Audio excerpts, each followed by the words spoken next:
the underwater environment is not constant and there is topography there, the second most entertaining thing to do is say, okay, let's count VLS cells and let's count what are in those VLS cells and let's do comparisons on one thing or the other. One thing you mentioned earlier, and when you answered the last question, it just came back up again, and I wanted to bounce this off of you because when we're in a kind of a pickle, in whatever circumstance you are, it's kind of human nature to look for easy explanations, convenient answers to hard questions. And when it comes to the Presence mission, you will occasionally hear people talk about we can do Presence missions with large unmanned surface vessels to be determined of capability down the road, or even with submarines. Besides having 4 of your SSGNs surface on one day and waving the flag, that doesn't have a great history of using submarines for a Presence mission. And with the international standard of having no consequence to either capture or hijacked unmanned vessels, which we've seen both the Chinese and the Iranians do, is there a danger of letting the argument that you can do the Presence mission with unmanned systems? How much of a danger does that happen, or does that really not have as much leg room as in the most serious circles as it appears in open source when that topic comes up? Well, in my view, it is a role that unmanned systems have in Presence, or in my terminology, the exercise of command to maintain a favorable world order is going to be very narrow and limited, rightly understood. They're not a jack of all trades regardless, simply because they're unmanned. You're going to need manned ships for the foreseeable future for the exercise of command, for that Presence mission. Where unmanned systems might help is in surveillance and, some narrow areas of deterrence. They could be used, but by and large, in my view, it's going to require sailors on ships operating forward. What those ships are is and I actually don't even like to say the word ships. What kind of force, naval force, do we need at various points to execute our global strategy of defending the system that we have put in place, whose purpose, by the way, originally was to avert a World War III. And if that's the fundamental purpose of our global system, then we better not spot somebody or let our command of the sea erode, because over 5 cycles of history since 1497, eroding command of the sea, while not causing a global war, certainly is associated with the march to a global war.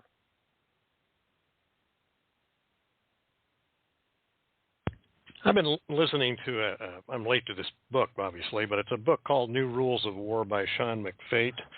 And he challenges a lot of the conventional thinking about how we should develop our military. And I think a lot of those concepts, I think you just touched on one of them, which is the carrier battle group, which we've now created, doesn't have the range to get inside the missile threat zone. The aircraft don't have the range to get inside the missile threat zone without more. And some of what what he is concerned about is we'll have this magic thinking. If we have these unmanned vessels, that'll magically solve some of our problems.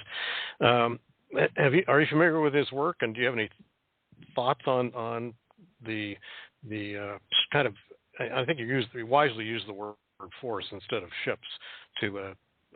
Any additional thoughts on that you'd like to talk about right now? Well, I'm not familiar directly with his work, although what you've said about it, if you look back into the transformation era, from the late 90s through the early 2000s, that was full of magical thinking. even, Bob Work, he talks about offsets, the third offset. Even that gets me a little nervous. You're trying to find some kind of magical leverage. And I don't have time to go into it here, but and I haven't published this, but I've developed a theory of the forms of warfare, which is just logistic warfare, where you're just trying to steamroll the enemy and you've got superior logistics and forces and everything, like Grant did to Lee or we did to Hitler in Europe. Then the next form of warfare down is what I call heroic warfare, where you're using generals of genius with crack troops to outmaneuver and checkmate the enemy. And that's, of course, what we did with air-land battle and that whole military that crushed Saddam. That's all well and good, and that certainly is something we would like to have, but I don't think you can, that's got a limited shelf life. Other people adapt, and so your ability to outmaneuver and checkmate somebody is always questionable. Lee crushed Hooker at Chancellorsville, but that didn't stop Lincoln. He kept fighting, and the Japanese destroying our battleships at Pearl Harbor didn't cow us. We went on to clean their clock. So there's the ability to checkmate somebody is real iffy. The third form of warfare, by the way, is disruptive, which is like guerrilla warfare. It's the strongest form of warfare because the weakest choose it. Heroic warfare is the resort of the weaker party too. Only the very strongest can do systematic warfare or logistics warfare, which is the best kind if you're strong enough to use it. But at any rate, talking about unmanned systems or as a panacea, technologies that can serve as an offset is dangerous thinking in my book. You just need to be strong. His strength is one of those things that is quickly discovered when it's lacking and makes a point when it's exercised early and with vigor. With your background in wargaming, I wanted to roll this way to you as well because just like everybody, nobody wants to really dive into the logistics part because it's not as fun, I guess, is when it comes to a possible conflict over Taiwan. Everybody loves to wargame how they would fight that battle out, but you brought up something that I thought brought out in quick relief that what would be really interesting to wargame and is important to do, because one of them is going to happen one way or another if it takes place, is you outline the fact that the outcome of any battle over Taiwan, it's going to be a really decisive point in the larger scheme of what our two nations are going to do. And whether there's an unsuccessful invasion, whether China is succeeding, or win or lose,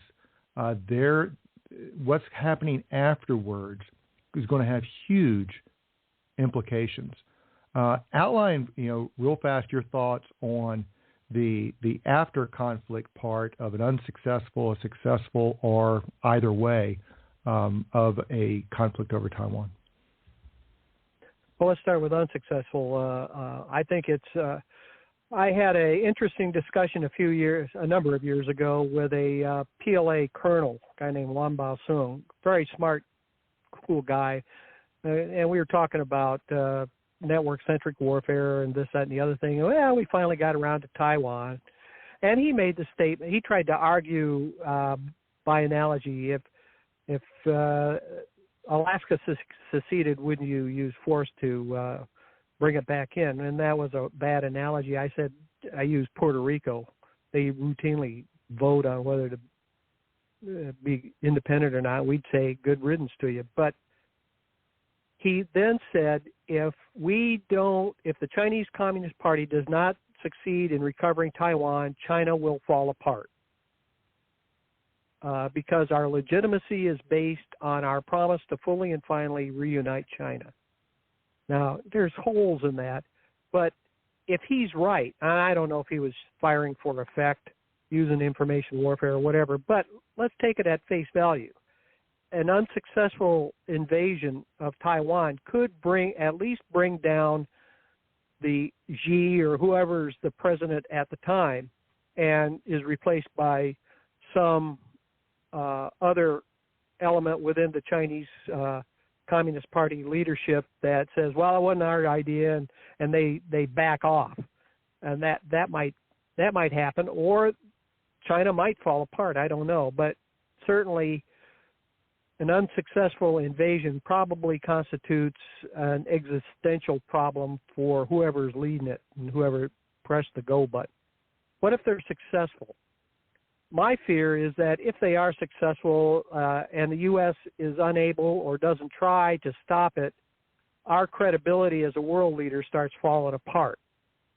And then, there's kind of a domino effect where other nations say, well, we're going to jump on the Chinese bandwagon for one way or another. On the other hand, and this, who knows, but on the other hand, such an invasion might coalesce everybody else and say, okay, China's a danger. We all got to cooperate more closely against them. And, the Belt and Road Initiative starts withering. China's economy starts going to hell. So, it's hard to say which way that's going to go if they are successful with Taiwan. But I think at a bare minimum, depending on how that goes, whether if we lose half our Navy in trying to unsuccessfully defend Taiwan, we've committed a strategic error, because one of the principles is don't risk your maintenance of command of the sea by exercising in instances of exercising it, and defending Taiwan would be an instance of exercising command of the sea. So, where that goes, it could go either way. Well, on that encouraging note, Barney, it's a dangerous world, and here's my bottom line: if the United States wants to be a global leader, then it, by God, better invest accordingly. It can't remain global leader on a shoestring. If it does, it will cease to be a global leader. That's an excellent point to make, and I want to thank you for coming on the show today, and if you have anything that's coming up in the future you'd like to tell our listeners about, this would be a good time to do it. Well, the only thing I got is on the 8th, I'm going to be in Washington at a Naval Institute forum on sea power, and I'll be talking much the same stuff. Although that's not going to be broadcast or anything, the Naval Institute may make available transcripts or something. I don't know, but it sounds like it's going to be interesting. Well, Barney, once again, I really appreciate you taking some time today to join us for another edition of InterAct, and we look forward to the opportunity to talking to you again in the future. You bet. Appreciate it. Yes, sir. And thank you very much, everybody, for joining us today on Midrat. Until next time, I hope you have a great Navy day. Cheers. Bye-bye.